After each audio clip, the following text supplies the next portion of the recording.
નમસ્કાર. ચાલો આજે વાત કરીએ 5મી ફેબ્રુઆરીની. આમ જોઈએ તો કેલેન્ડરની કોઈ પણ સામાન્ય તારીખ જેવી જ લાગે, બરાબર ને? પણ જો ઇતિહાસના પાના ઓથલાવીએ ને તો ખબર પડે કે આ દિવસે તો એવી ઘટનાઓ બની છે જેણે દુનિયા અને ખાસ કરીને આપણા ભારતનો આખો નકશો જ બદલી નાખ્યો. તો ચાલો આજે આ તારીખમાં જરા ઊંડા ઉતરીએ અને એની છુપાયેલી કહાણીઓ જાણીએ. અને હા, આવી દરરોજની દિનવિશેષ માહિતી માટે યકીન દરજી યુટ્યુબ ચેનલને સબસ્ક્રાઇબ કરવાનું ભૂલતા નહીં. તો આ જ સવાલ છે કે એક સામાન્ય દેખાતો દિવસ આટલો બધો ખાસ કેવી રીતે હોઈ શકે? કેવી રીતે એક જ તારીખ, એક જ સમય ક્રાંતિની, ઉજવણીની, નવી શોધોની અને દુઃખદ વિદાયની સાક્ષી બની શકે? ચાલો એક પછી એક એના પડળ ખોલીએ.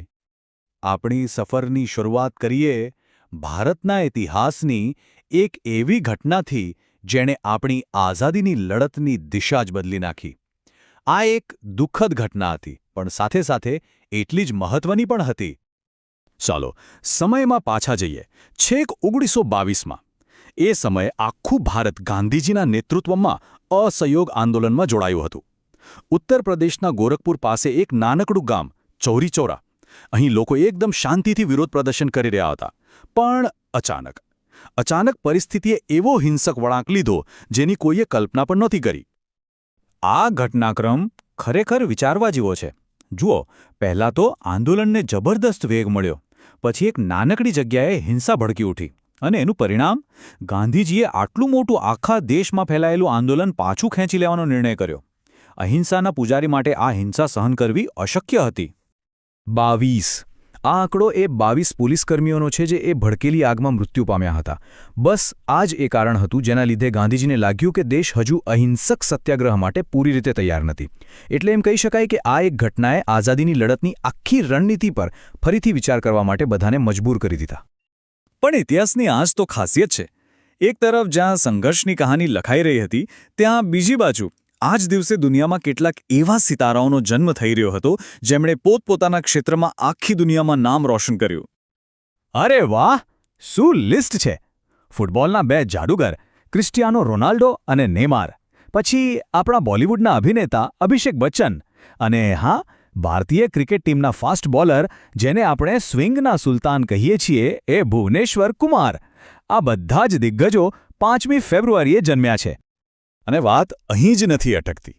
આ જ દિવસે શીખ ધર્મના 7મા ગુરુ હરરાયજીનો પણ જન્મ થયો હતો. અને આપણા ગુજરાત માટે તો ગૌરવ લેવા જેવી વાત છે કે જાણીતા પ્રકૃતિ પ્રેમી અને પક્ષીઓના અભ્યાસુ પ્રદ્યુમ્ન કંચનરાય દેસાઈ, જેમણે ગુજરાતના પક્ષી જગત પર ઘણું મોટું કામ કર્યું છે, એમનો જન્મદિવસ પણ આ જ છે. તો 5મી ફેબ્રુઆરી ફક્ત જન્મ અને ઐતિહાસિક ઘટનાઓનો જ દિવસ નથી. આ દિવસે એવી શોધો પણ થઈ જેણે આપણી આધુનિક દુનિયાનો પાયો નાખ્યો. ચાલો એના પર એક નજર કરીએ. અને આ જુઓ, એક જ દિવસે 2 અલગ દુનિયામાં કેવી ક્રાંતિ આવી. એક બાજુ વિજ્ઞાનની દુનિયામાં બેકેલાઇટની શોધ થઈ, જે દુનિયાનું પહેલું સંપૂર્ણ સિન્થેટિક પ્લાસ્ટિક હતું.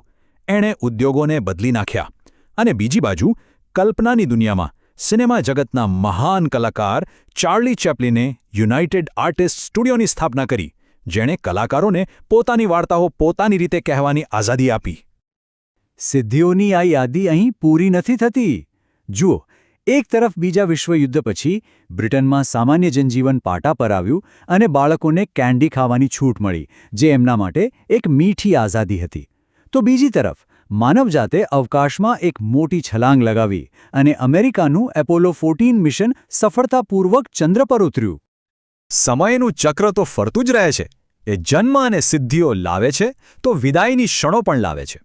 તો ચાલો હવે એ મહાનુભાવોને યાદ કરીએ જેમણે આ દિવસે દુનિયાને અલવિદા કહ્યું, પણ પોતાનો એક અમૂલ્ય વારસો આપણી પાછળ છોડી ગયા. એક હતા મહર્ષિ મહેશ યોગી, જેમણે ભારતની ધ્યાન પદ્ધતિને આખી દુનિયામાં પહોંચાડી. અને બીજા, સદીઓ પહેલાં જ્ઞાનની એવી તરસ સાથે હજારો કિલોમીટરની યાત્રા કરીને બૌદ્ધ ધર્મના ગ્રંથોનો અભ્યાસ કરવા ચીનથી ભારત આવેલા મહાન પ્રવાસી યુએન ત્સાંગ. આ બંને મહાન આત્માઓ પણ આ જ તારીખ સાથે જોડાયેલા છે. ઇતિહાસ એટલે કંઈ ખાલી જૂની ચોપડીઓમાં બંધ વાતો નહીં. એ તો આપણી પરંપરાઓમાં, આપણા તહેવારોમાં આજે પણ જીવંત છે, ધબકે છે. ચાલો જોઈએ કે 5મી ફેબ્રુઆરીની આસપાસનો સમય આપણા ગુજરાત સાથે કેવી રીતે જોડાયેલો છે. અત્યારે જુઓ, ગુજરાતભરમાં મહાશિવરાત્રિની તૈયારીઓ ચાલી રહી છે અને એમાંય જૂનાગઢમાં ગિરનારની તળેટીમાં ભરાતો ભવ્ય ભવનાથનો મેળો. આહા! સાધુ સંતો અને શ્રદ્ધાળુઓથી ઉભરાતો એ મેળો તો ગુજરાતની જીવંત ઓળખ છે. અને આ મેળો પણ આ જ સમયગાળામાં આવે છે, જે ઇતિહાસને આપણા વર્તમાન સાથે જોડી દે છે. તો આપણે જોયું ને, એક જ દિવસમાં કેટલું બધું સમાયેલું છે. સંઘર્ષ છે, જન્મ છે, નવીનતા છે, વિદાય છે અને જીવંત પરંપરાઓ પણ છે. આ બધું આપણને બસ એ જ યાદ અપાવે છે કે ઇતિહાસ આપણા જીવનનો એક અતૂટ હિસ્સો છે. અને અંતે એક સવાલ સાથે આપણી વાત પૂરી કરીએ. જરા વિચારો, આજે આપણી આસપાસ જે કંઈ પણ બની રહ્યું છે એવાથી એવું તો શું હશે જે ભવિષ્યનો ઇતિહાસ બનશે? કઈ ઘટનાઓ 100 વર્ષ પછી પણ યાદ કરવામાં આવશે?